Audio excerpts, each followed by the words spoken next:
NFL lines and opinions. Going to just rip through these today. Tomorrow, normally on Tuesdays, Ron Romanelli joins us. He will not be with us this week, so we wish him and his family the best, as always.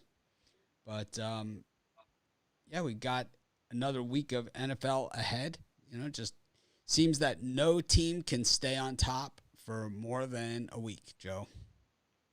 Yeah, exactly. There's been so many upsets, especially this weekend. Big dogs winning straight out.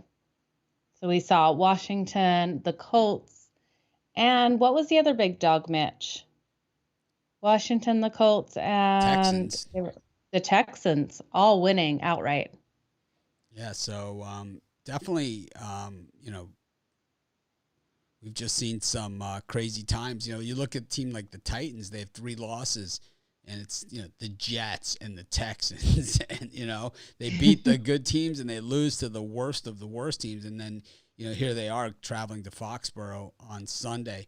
We've got 3 games on Thanksgiving Day. Of course, Joe and I will be here, at least I'm planning on being here, for halftime of all of them. You'll see me get just bigger and bigger throughout the day. We'll have a scale that I'll sit on, and you'll see I could probably put on 15 to 20 pounds in one day. As long as there's no weigh-in before the show necessary, Mitch, I'll be here. Yeah, I think that Saints-Bills game could be a lot of Mitch here by the time we get here. And I won't say if my top button's unbuttoned or not, but just say it might be in some stretchy pants. You have to wear your turkey pants on Thanksgiving. That's what I call them, turkey pants. Yeah, I have pajamas. I just wear it all day. Perfect. There you go. That's what I wear most of the time. But got, some good games out there, some not so good games. But these are a lot of meaningful games now. And, this is where the rubber meets the road.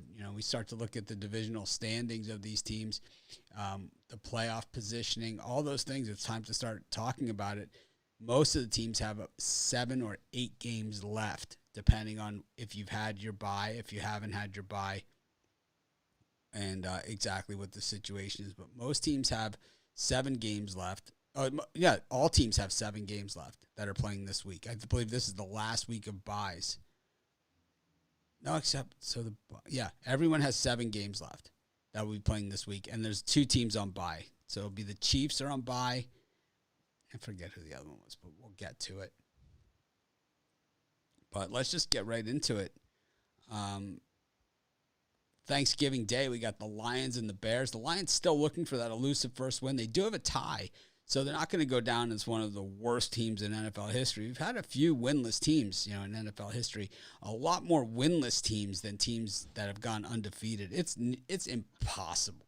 It is so hard to go undefeated in the NFL. I was, fortunate enough, and I'm old enough to have been, at the Dolphins 72 season. I'm a season ticket holder, and I went to those games. I remember the perfect season. I still remember it. And it seemed you wouldn't most people that weren't alive by at that time, or most people that don't remember it or whatever, it wasn't how you would think. It definitely didn't go as you would think it would go. It wasn't like they just came out and you knew every week that they were going to win, and that they just dominated everybody, and it was just a wipeout every single week. There was a few of those games in there. They beat New England 52-0 that year.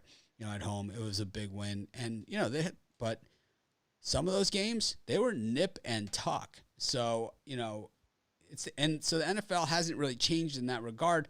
But I think what we've seen in the NFL, and it just seems so fishy, these days. It just seems, when you see last night where the Chargers are just getting penalized and penalized and penalized, and this very fishy. It's so fishy. It's just like, what is this? What are we watching? And that's why I find the NFL a very tough watch.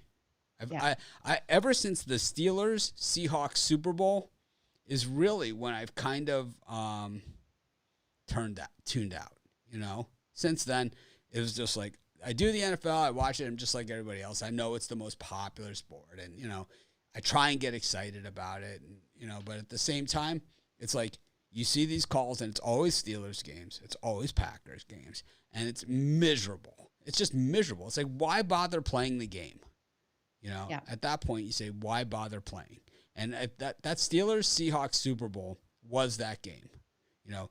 Pass interference. They're calling. There's no pass interference. They're calling. They wanted the Steelers to win the game. Just say it. Just stop the game and give them the trophy. Why put us through this? This didn't really happen. That didn't really happen. Yeah, I completely agree with you. Make it up. Right? It's super frustrating watching some of these games, trying to work out what is happening and which calls they're actually going to call and which ones they're going to turn their blind eye on and let us suffer as bettors and fans. Well, when I go to the Pick Dogs betting tools, they do a really nice job of with the standings for the NFL. They not only say what the records are, but also, and not just how they are against the spread and all that stuff. They also have the odds to win the division, Super Bowl, and all that other stuff. So yeah, it's kind of even for me, it's my website, and I still struggle to use it as my source. But at the same time, because I'm just not accustomed to it, but I'm developing that user behavior where it's like, if I want the best information about the standings, well, this is the place to get it. So there's certain things I don't like here.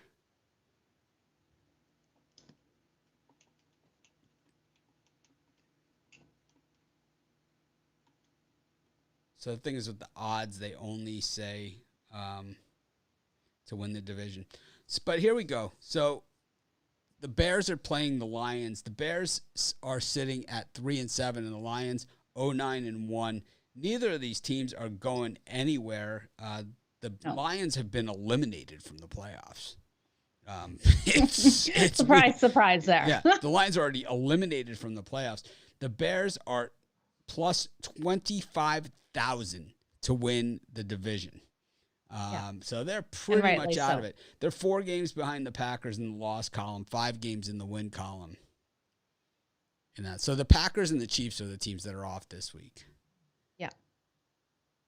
But nice week off for them. But for the Bears and as a team, this is almost a must-win game. But when you look at these two teams, right, the Lions the offense is basically the same. They both average 16 points a game. The Lions allow 27.3 points a game. The Bears, 24 points a game. Absolutely. But the Bears haven't covered they've covered once in their last 4 games against the spread. So I'm willing to give the Lions this game plus the points and sprinkle on that money line because it is Thanksgiving and we know the Lions, if they're going to win, it's going to be Thanksgiving Day. Yeah, I'm going to take the Lions. I think there used to be a thing with the Lions winning on Thanksgiving, but I think those days have come and gone. I'm gonna take the Lions, but I'm gonna take the points. We're getting the hook in here, so I will take it. We got the Raiders taking on the Cowboys. The Raiders, I really think that this team, is just too much. They withstood the Gruden thing. They withstood, Ruggs, sort of, but now it's like, your starting corner, your starting wide receiver, your head coach. It's too much. Because Ruggs is just such an integral part of this team and part of the game plan. He was the only receiver they have that can really stretch the defense, and you can't replace that. Guys that run that fast are just not available. Yeah, I completely agree with you. The Raiders are having such a hard time without him out there. They utilized him so well, and I think they're going to struggle against this Cowboys team. I am tempted to take them plus the points. So if we can get it going a little bit higher, I'm looking for some more money to come in on the Cowboys, pushing this line a little bit up because I don't know. I think it's going to be a tighter one on Thanksgiving. I don't know. I like the Cowboys here. I think they're going to slaughter them. Yeah. Well, more than likely, I could really see it happening, especially after how they performed this weekend. Luke Combs will be singing halftime. We're doing halftime for the. And you know who he is now, right? No, I don't know who he is. He's the one that sings that beautiful crazy song I told you about. Well, he'll be playing at halftime of the Cowboys game, And the other game, the halftime will be Thomas Rhett. That's Cowboys. That was last year's. I don't know who these people are. I was going to say Thomas Rhett is very good as well. No, he's not. I so don't know that he is. That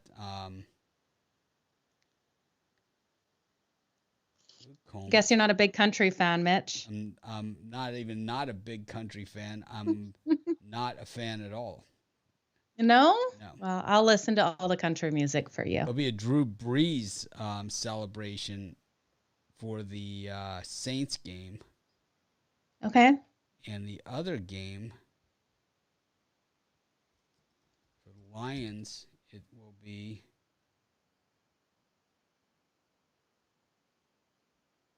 I don't know.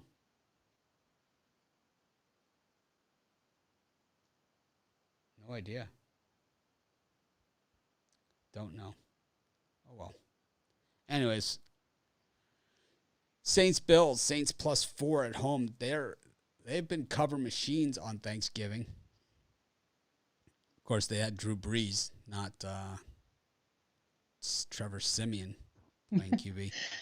Yeah, that is true. This is a tough one for me because I think we've seen the Bills underperform quite a bit. Do I think they're going to continue? No, I really do think that they could take this one, have a great win, but this is in New Orleans, and that's where I struggle with this one. I could see New Orleans getting the win they so much want, right? They're 4-1 against the spread straight up following a loss. Yep, they're 5-5 coming in. Look at the standings.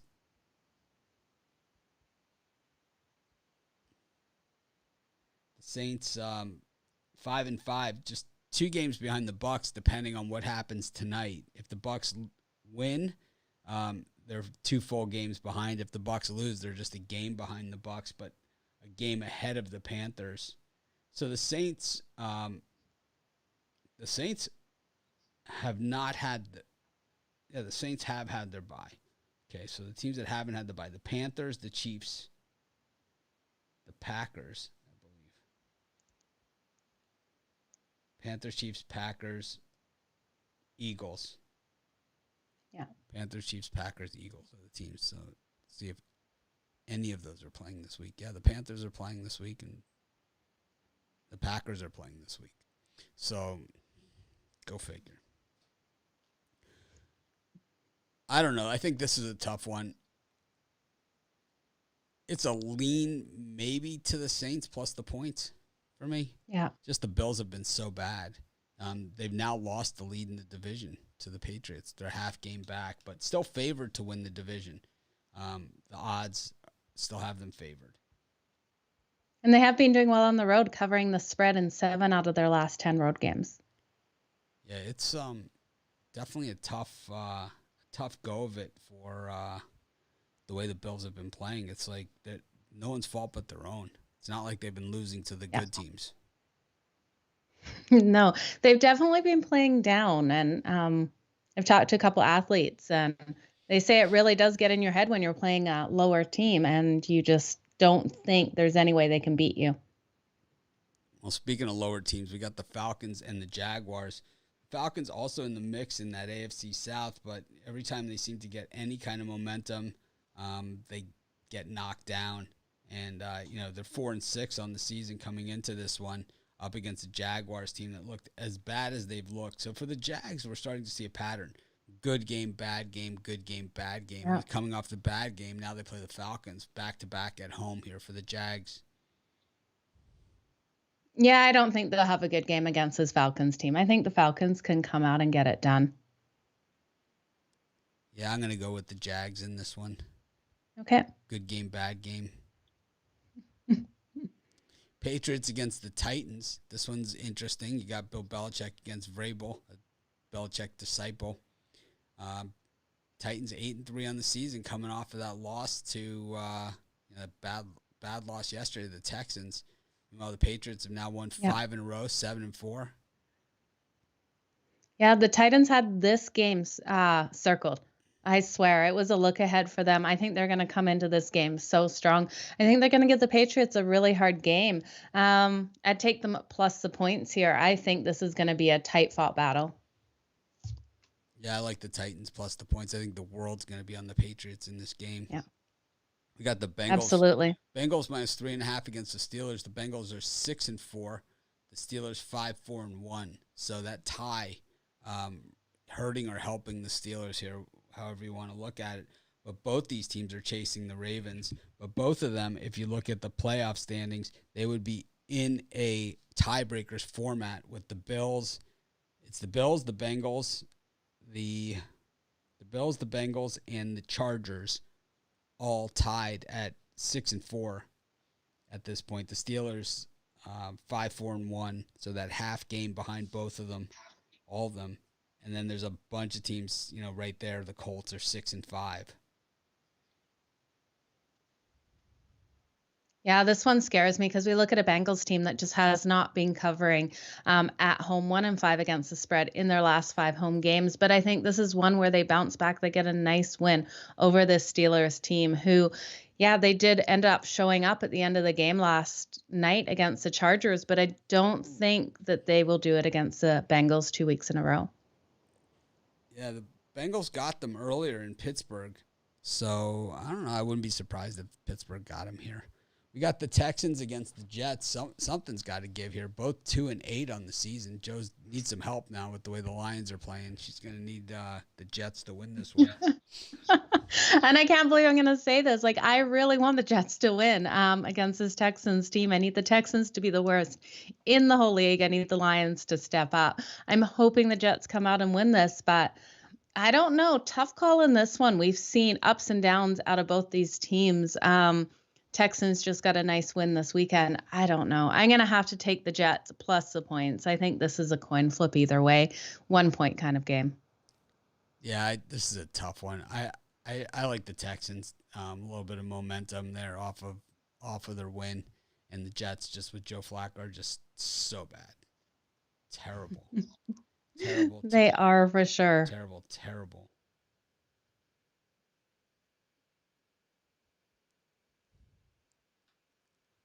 Got the Dolphins against the Panthers. Dolphins have now won 3 in a row quietly, but it's a lost season.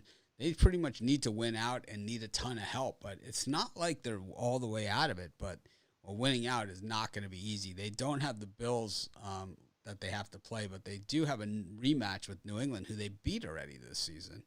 So, the Dolphins, kind of an interesting story. They don't have any margin for error, but here's their schedule. So they have the Panthers, which is a winnable game, but it's certainly not a gimme. I mean, this it's pick 'em. Then they play the Giants at home, then the Jets. So I mean, they could be looking at, they win this one, they could be off to the races with 6 consecutive wins. Yeah. And then then they play at the Saints. That's a night game, so that's a tough one. Monday Night Football at New Orleans. Then they play the Titans on January 2nd. Another very, very tough get because who knows what the Titans will be playing for that at that point. But the Titans at that point might have home field and everything clinched. So who knows? And then they play and who knows what Titans team is going to show up. And then they end the season with the Patriots as traditional game. So I think the Dolphins, they're hitting the big plays now. Tua's throwing the ball down the field. This is an interesting situation. I don't think they have enough to make the playoffs. I don't think they have enough to reel off these, all these wins that they need to go 9 and they'll go 10-7 if they do that. The whole thing is there's 17 games this year, so it's going to be, we don't really know what is playoff and what's not in a 17-game schedule. We've never seen this before. We don't know if it's going to take 11 wins, in general to get there from the AFC. Because in general, it's been 10-6. You're pretty much gets you in as a wild card in the AFC. Yeah. But we saw the Dolphins last year 10-6 not get in. So, is it 11-6 that gets you in or 10-7? Because the Dolphins, here they are. They have 7 losses, but 3 in a row. They get this one. And then the Giants and Jets next. both very winnable games. Absolutely. Yeah. And I think they do get this one against the Panthers team. I don't trust in Cam Newton under center. I think the Dolphins definitely can do it. And I think they're thinking the same thing as you. They have to get past this game. They have to win this game. I mean, does 9 and then they have a chance. Does 9-8 get you in? You know, that's really what it comes down to. Yeah. Because, you know, the thing is, the Patriots have 4 losses. The Dolphins have 7. But the Dolphins will have a crack there to get one on the Patriots. And if they beat them, they'll have the tiebreaker on them because they've beat them already. And traditionally, the Dolphins beat the Patriots in that spot every year. It's a tough one. But we got to look here at the Panthers. I like the Dolphins in this one. I like the way they're playing. I'm a homer. I don't care. Yeah. Call me a homer if you like. Guilty as charged. But they are playing well, Mitch. I completely agree with you over this Panthers team. I think there's way too much hype behind Cam Newton being under center for them. I don't believe in him. Right? He was out of the league for so long for a reason. I have so many computers. It's like I'm trying to do 6 things at once. Yeah. No one jumped to pick this quarterback up. No, and you know, the thing is he beat the Dolphins last year. Yeah. He did beat them in New England, but then, you know, lost at Miami. And that's the thing. This game is in Miami. We know it's hard for teams to go into Miami and get that win. Very hard place for them to win. Look at Tom Brady. How long of a losing streak did he have in Miami? Yeah, it's his worst record against any team. I'll tell you, he was having a tough day at the office. So the Butler Bulldogs, they're getting absolutely shelled here by Houston. I did not do too well in my early games. Vermont let me down. They were right there, but Houston up 17-0 against Butler. 2 touchdowns and a field goal. Wow. They're just crushing them. It's the oddest thing that, you know, it's the Maui Invitational. It's in Vegas. They have the hibiscus and stuff on the floors, and the guys are wearing Hawaiian shirts, all the coaches and stuff. But this is not the Maui Invitational. I just think the Dolphins have done a good job. You know, these last few games, they've been against the lousy teams, but this is what they needed. Yeah. It's been against, you know, they beat the Jets, the Texans, and who was the other one? It was another really bad team. But we got the Dolphins? Yeah. Yeah. We got the Colts against the Buccaneers. So the Bucs are playing tonight. The Colts, one of the hotter teams also in the NFL, but they play in that division with the Titans. Of course, we remember that game a couple weeks ago. We remember the Titans. And Carson Wentz threw that ball with 2 minutes left to go in the game and hit the defender right in the chest in the end zone for a touchdown for going the other way. And the Colts did end up scoring there, getting the ball back and scoring, but that was the one loss. They've been hot, 6-5. They've won 4 of their last 5.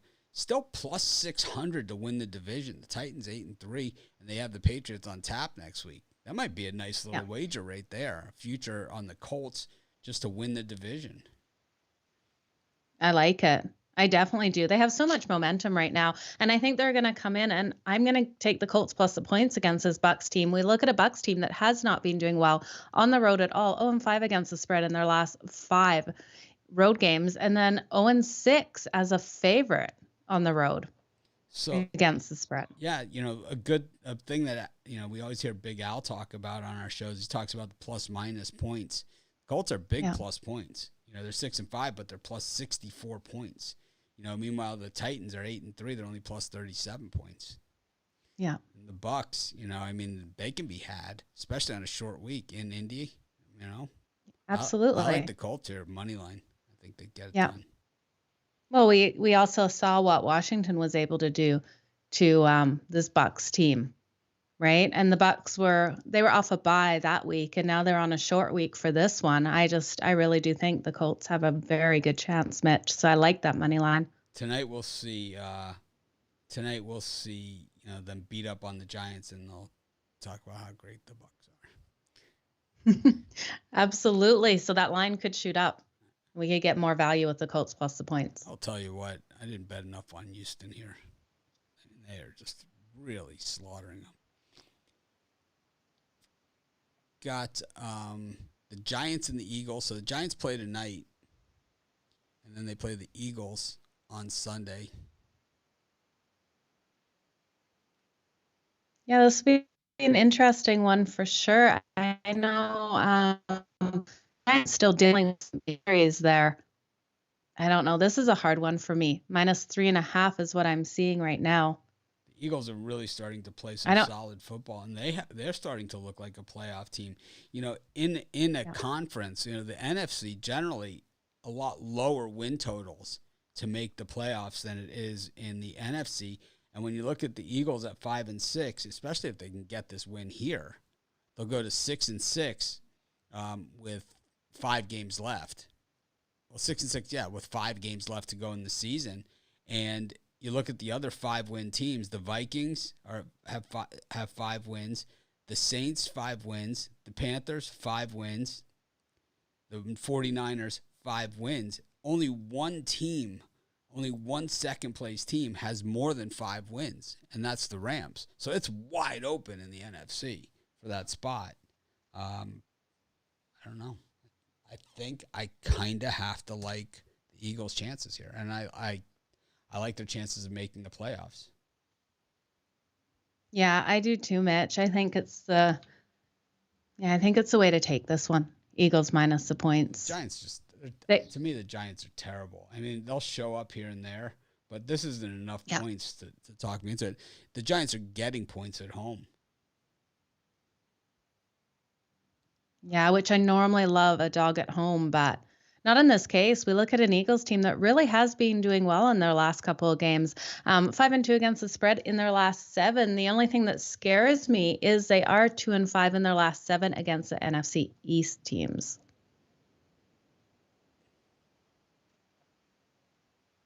Trying to look ahead to the playoffs and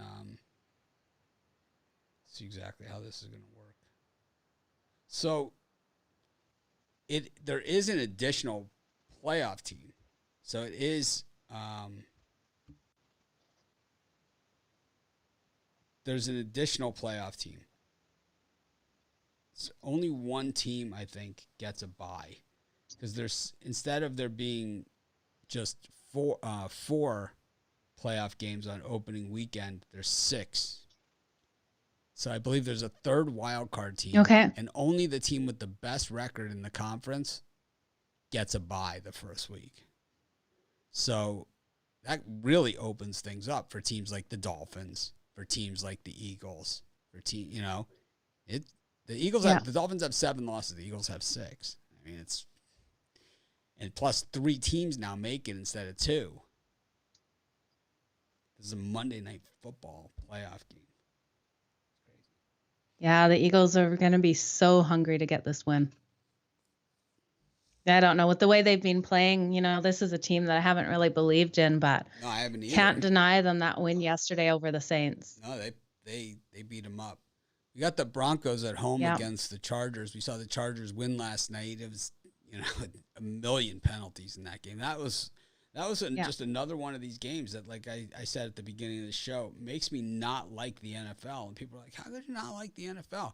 Because when you see disparities like this, when you see the refs take over the game, there's nothing fun about it for me. It just isn't. And when you look at the Chargers, 12 penalties for 75 yards, that doesn't include declined penalties. When you look at these penalty numbers.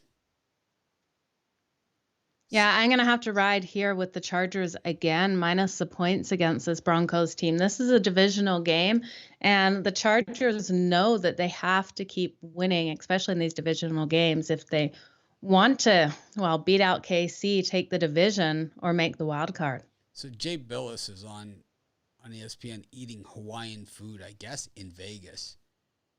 Nice. He's got just a whole table full of this stuff. Yeah. We look at Justin Herbert last night, first player in NFL history to pass over 380 yards and rush over 90 yards in one game. He's making records. I believe in this young quarterback, and I think he's going to have a great game against the Broncos. Yeah, once again, for me in the NFL, it's like the records have kind of been diluted as well with the rule changes. Yep. So it just makes it hard. It's like I don't take anything away from what he's done and what he's accomplished, but as far as that, it's like, I mean, the rules allow that to happen. Oh, for sure. It's like, it's kind of like, so an average, like you see Drew Brees and guys like Matthew Stafford throw for 60 touchdowns in a season. Like if you look at the leaders in touchdown passes in the NFL this season. So let's see. If we go NFL stats. And if you go to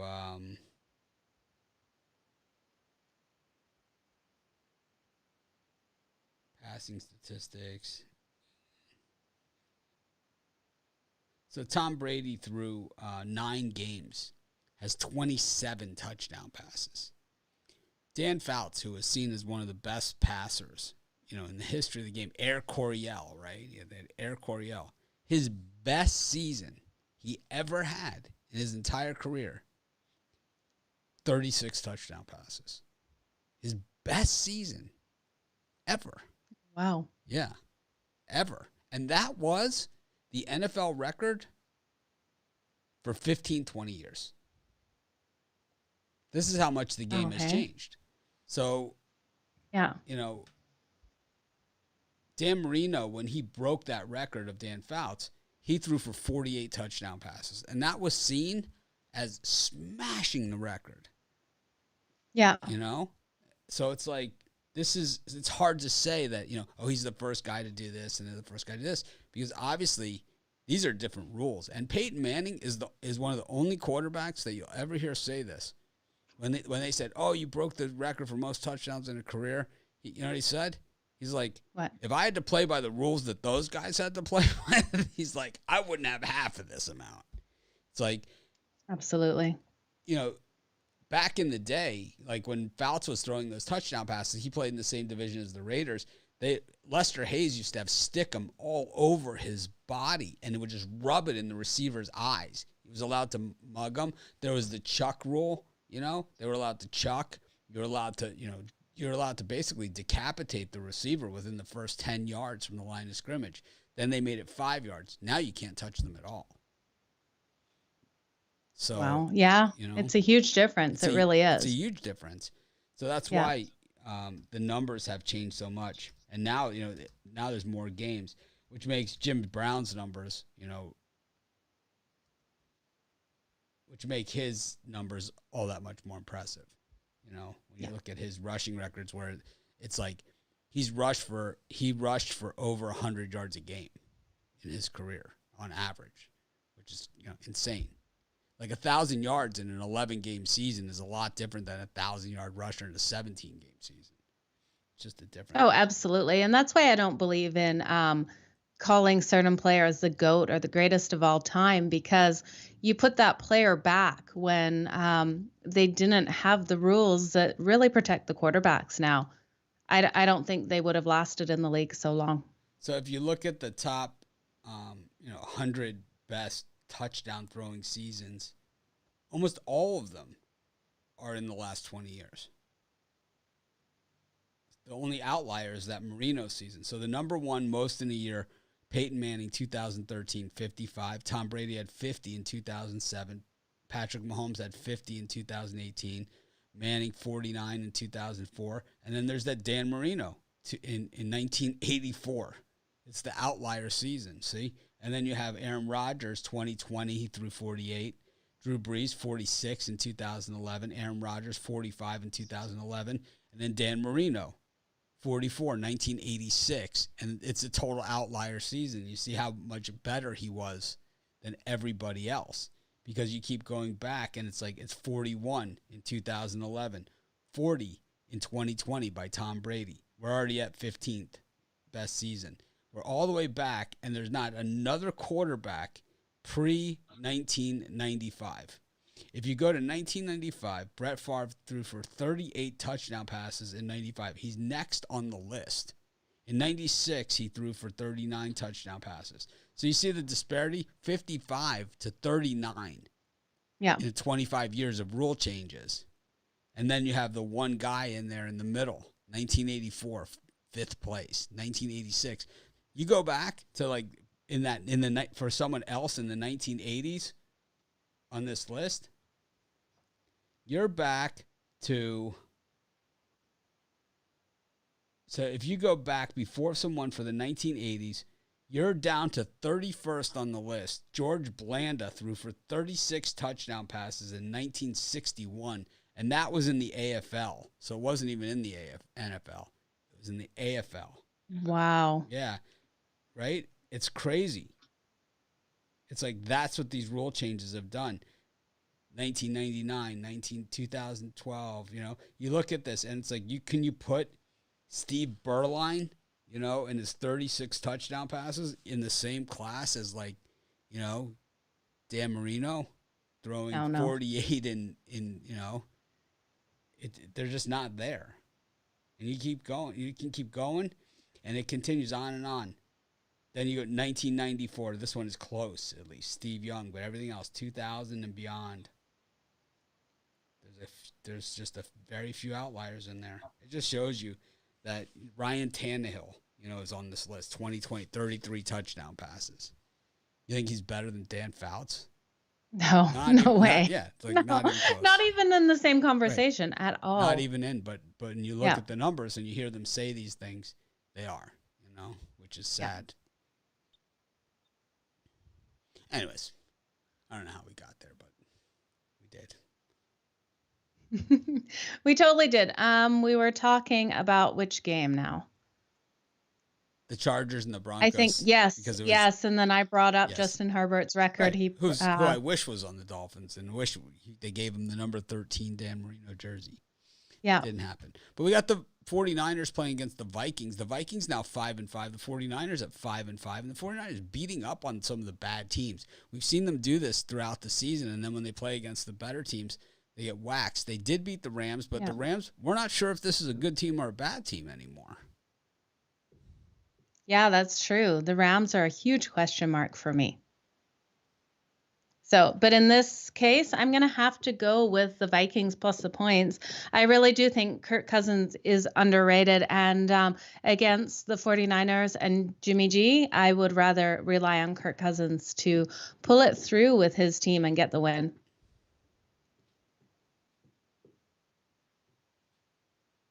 What about you, Mitch? What do you think in this one? I'm going to take the Vikings also. I like it. Even though the early line movement indicates that we're wrong. I don't care. We got the Packers against the Rams. Aaron Rodgers is potentially injured here. We don't know what his status is going to be. We know he's generally a tough guy. So I'm going to guess he's going to play. My guess is he hates the Rams too. And I'm going to take the Packers here at Lambeau against the Rams. 100%. No other way to take this. Yeah, I think we're also going to get some weather. And then the night game, Baltimore Ravens and Cleveland Browns. The Browns are really, the wheels have really fallen off the cart, but 6-5, and then the Ravens 7-3. Somehow they just managed to keep winning. Yesterday, no Lamar Jackson, no problem. Yeah. We don't know if Lamar's going to be playing in this one or not. Hopefully he is, because I think this is a great game for them to get a nice win against this Browns team. I really do believe in the Ravens, and I think they've lost a couple that we were all thinking they were going to win, but this isn't going to be one of them. Baker Mayfield looked in really rough shape yesterday in that game. He did manage to finish it, but man, did he look like every step he was in pain. Yeah. Yeah, he's definitely beat up for sure. Got, I like the Ravens in that one, though, at home. Though they're not really a great cover team. 4 is tough. No, they're not a great cover team, but I think this is just low enough that they should be able to get that cover. So they have a guy walking through the casino, the Orleans casino, carrying a Timponi surfboard. Pona's one of Nice. our local shapers, but it's like there's no surf in Vegas. It's almost silly that they call it the Maui Invitational. I feel sorry for the kids, on the teams that didn't get to come out to our island, and Yeah, do it's a all hard these one. things. Vegas is fun, but it's not like going to Maui. Oh, no. No comparison right there.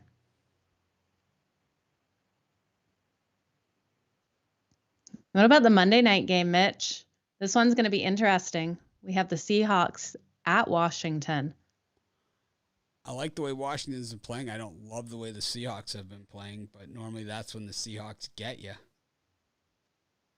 So I think surprising to see the Seahawks 3-7 on the season. Hey, it is surprising at this point, but I'm gonna.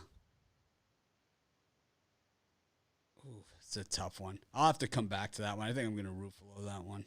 I think I like the under. In a Ruffalo it. I'm gonna go with Washington plus the points there. I think it's valuable points to take, and I see this one being tight. Like you said, I like what I've been seeing out of Washington as well. And I just think the Seattle team isn't looking like the team that we all expected. They can't seem to get anything under control. I think what we saw out of them when they played Green Bay is exactly the team they are right now, and it's just one that's falling completely apart.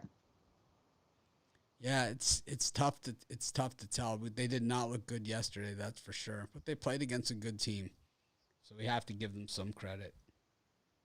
Yeah. All right. Well, that was our early look at the NFL for this upcoming week. Just 7 more weeks, 6, 7 more weeks, depending on who you are, of regular NFL season. Of course, we'll have the playoffs. Look forward to seeing everybody tomorrow morning. We got another massive day, and I won't be able to do videos on a lot of these college basketball games because they're tournament games, so there's not going to be any lines that are out for me to do the videos. So we'll have plenty to talk about in the morning, college basketball wise. So I look forward to seeing all of you then. Make it a winning night.